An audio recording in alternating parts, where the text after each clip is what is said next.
नमस्कार मंडळी, कशी चालली आहे दिवाळी? आज आहे लक्ष्मीपूजन. तुम्हा सर्वांना लक्ष्मीपूजन आणि दिवाळीच्या खूप खूप शुभेच्छा. माता लक्ष्मी सदैव तुमच्यावर खुश राहो, प्रसन्न राहो. इथे दुपारी 3 वाजताच मी रांगोळीला सुरुवात केली आहे. जवळजवळ 2-2.5 तास झाले काढता काढता रांगोळी. खूप मोठी अशी रांगोळी काढली आहे. कशी वाटली रांगोळी कमेंट करून नक्की सांगा. माझं आवरून मी सिद्धूला सुद्धा रेडी केलंय. किती गोड दिसते येडू माझी पिंकी पिंकी. तिला असे फ्रॉक जास्त कम्फर्टेबल नाही वाटत, पण सणाला थोड्या वेळासाठी घालते. बाहेर डेकोरेशन करण्यासाठी मी छोटी कळशी घेतली आहे. त्यात आर्टिफिशियल फुलांच्या माळा लावल्या. खूप मस्त दिसत होतं.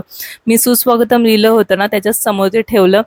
मग नैवेद्याचं ताट भरायला घेतलं. चपाती, काहीतरी गोड करावं म्हणून तांदळाची खीर, भात, राजमाचं कालवण आणि पिवळ्या बटाट्याची भाजी, जी सणावाराला महाराष्ट्रीयन जेवणामध्ये असतेच असते. आई देवाच्या फराळाचे नेहमी डब्यात भरून ठेवतात गरम गरम, जेव्हा जेव्हा जो जो फराळाचा पदार्थ बनतो तेव्हाच. तर ते मी एका ताटात काढत आहे. चकली, चिवडा, बेसन लाडू, करंजी, शंकरपाळी, अनारसे सर्व काही फराळ केला होता आईने. सर्व लक्ष्मीपूजनाचं मांडलं होतं. लक्ष्मी, कलश, 5 प्रकारचं धान्य, 5 फळं, लाह्या, बत्ताशांचा प्रसाद म्हणून. बाकी आपल्याकडे असेल ते धन, सोन्याच्या वस्तू सर्व लक्ष्मीपूजनला पूजेला मांडतात, त्याची पूजा करतात. आणि केरसुनी पण खूप महत्त्वाची असते. माता लक्ष्मी, माता सरस्वती, गणपती बाप्पा सर्वांची मनोभावे पूजा केली जाते. दिवाळीच्या अमावस्येला केरसुनी पूजन केले जाते. घरातून दारिद्र्य, अलक्ष्मी घालून टाकणारी केरसुनी देवी स्वरूप मानली जाते, म्हणून या दिवशी तिचे विशेष महत्त्व असतं. अश्विन अमावस्येच्या रात्री लक्ष्मी सर्वत्र संचार करते आणि आपल्या निवासासाठी योग्य असे स्थान शोधते. त्यामुळेच आपण आपले घर सगळं स्वच्छ करतो, छान अशी पूजा करतो, रांगोळी काढतो, सगळीकडे दिवे लावतो.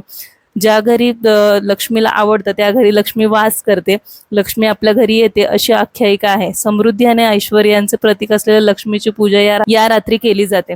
आरती झाल्यावर देवांना घरी बनवलेल्या जेवणाचा नैवेद्य दाखवला. त्यानंतर दिवाळीसाठी जो फराळ बनवला होता त्याचा नैवेद्य दाखवला. देवांना नैवेद्य दाखवून घेतला आणि मग सहकुटुंब सहपरिवार जेवायला बसलो. हसत खेळत दिवसभराच्या गप्पा गोष्टी करत सर्वांनी छान जेवणाचा आनंद घेतला. चला तर मग आजचा मिनी व्लॉग इथेच संपवते. मिनी व्लॉग कसा काय वाटला मला नक्की कमेंट करून सांगा. चला भेटूया नेक्स्ट मिनी व्लॉग मध्ये. बाय बाय, काळजी घ्या.